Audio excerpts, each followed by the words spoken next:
You're in a room with 5 people. Someone says something ordinary. Yeah, I think that works. And you watch everyone shift. A glance exchanged. A silence that lands differently on them than it does on you. Something just happened, and you're the only one who doesn't know what it was. You're still nodding at a joke that ended 10 seconds ago. Here's what they saw that you didn't. Here's the truth nobody says out loud.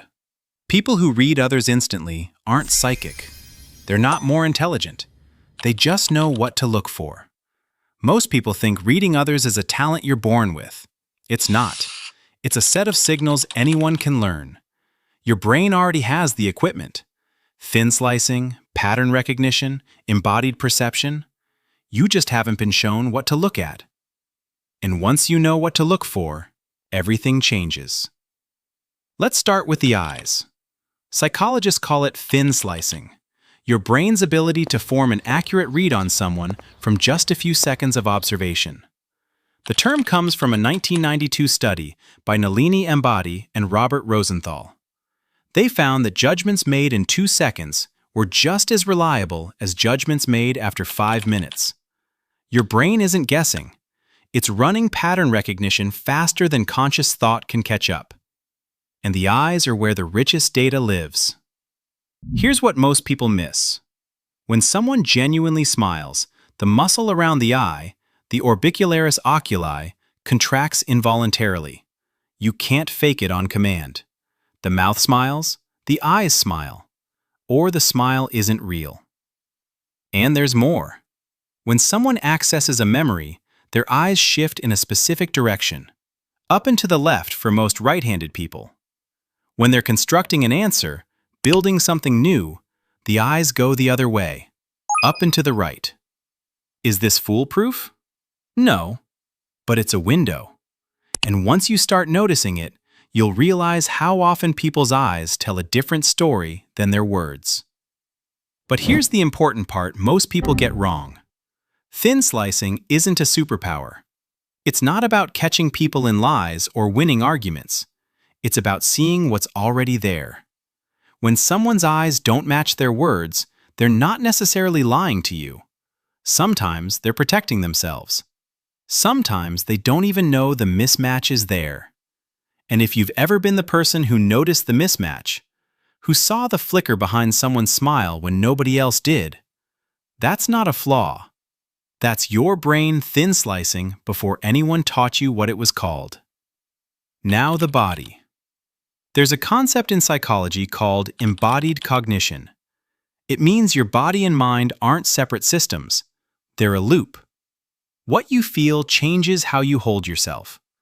But the reverse is also true. How someone holds themselves reveals what they feel. Posture isn't posture. It's emotion the body speaks before the mouth gets there. Here's what to look for. When someone folds inward, shoulders curved, arms close to the body, chin down, they're self-protecting. This isn't weakness. It's the body making itself smaller because the world feels too big. When someone closes outward, arms crossed, chin up, body angled away, that's rejection. A barrier. The body saying, I am not open to what's coming. And then there's the contrast.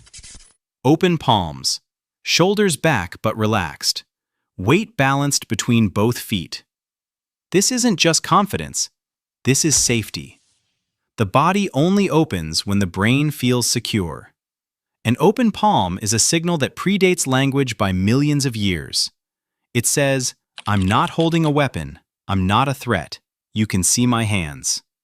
And once you see posture as a language, not as posture, but as emotion looking for a shape, you stop judging the person with crossed arms. You start wondering what they're protecting themselves from. And not because it's useful, because it's human. You're still here, which means something in this is landing. If you want more of this, there's a subscribe button under this video. I publish Wednesdays and Saturdays. Same voice, same warmth. You don't have to remember when. The button does. Now let's talk about how someone crosses a room. Your emotional state changes how you move. Speed, weight, rhythm. In clinical psychology, this is called psychomotor change. Paul Ekman, who pioneered the study of facial expressions, called this nonverbal leakage. The idea that what you feel leaks out through your body whether you want it to or not. When you see someone walk into a room and something feels off, you're not imagining it. You're watching their internal state arrive before they do. The fast walker who looks like they're escaping something, they probably are. The slow walker who seems heavy, they are. The person whose stride changes the moment a specific name gets mentioned, their body heard it before their face could catch up. Here's something strange. Most people sense these shifts without ever knowing what they're sensing. That vague discomfort you felt around someone whose words were fine but whose walk was wrong? That was your brain reading psychomotor leakage. Now you have the name for it. And once you have the name, the discomfort becomes clarity. You're not suspicious. You're perceptive. And that's a very different thing. Finally, what people do with their hands when they think nobody's watching. Former FBI behavioral analyst Joe Navarro calls these pacifying behaviors. Hand-to-body touching your brain triggers involuntarily to calm itself. Rubbing the neck. Touching the little dip below the throat, the suprasternal notch. Running fingers along the thigh. Adjusting a sleeve that doesn't need adjusting. These aren't habits. They're your nervous system sending soothing signals to your body, and they happen faster than conscious thought. Here's the thing. When you see someone pacifying, you're not watching a quirk. You're watching their brain try to settle a storm, in real time, right in front of you. And that changes everything about how you see nervous people. They're not awkward. They're not weak. Their body is doing exactly what it's designed to do, trying to care for them. And it's happening involuntarily, visibly, in a way they probably wish they could hide. When you know what pacifying looks like, you don't see someone fidgeting. You see someone whose nervous system is working overtime to keep them steady. In 2012, psychologist Damian Milton proposed something called the double empathy problem. It says, breakdowns in understanding between people aren't always a one-way deficit. When two people with different life experiences, different brains, different ways of reading the world try to connect, the gap goes both ways. Here's why this matters. If you've spent your life feeling like you were the one who couldn't read the room, the one who missed the joke, the glance, the shift in the air, maybe you weren't broken. Maybe you were just operating in a different emotional language. And what this video just gave you? The eyes, the posture, the stride, the hands. Thin slicing, embodied cognition, psychomotor leakage, pacifying behaviors. That's not a toolkit for manipulation. That's the first few words of a language you were never taught. A language other people were speaking around you while you stood there, nodding at a joke that ended 10 seconds ago. Now you speak it.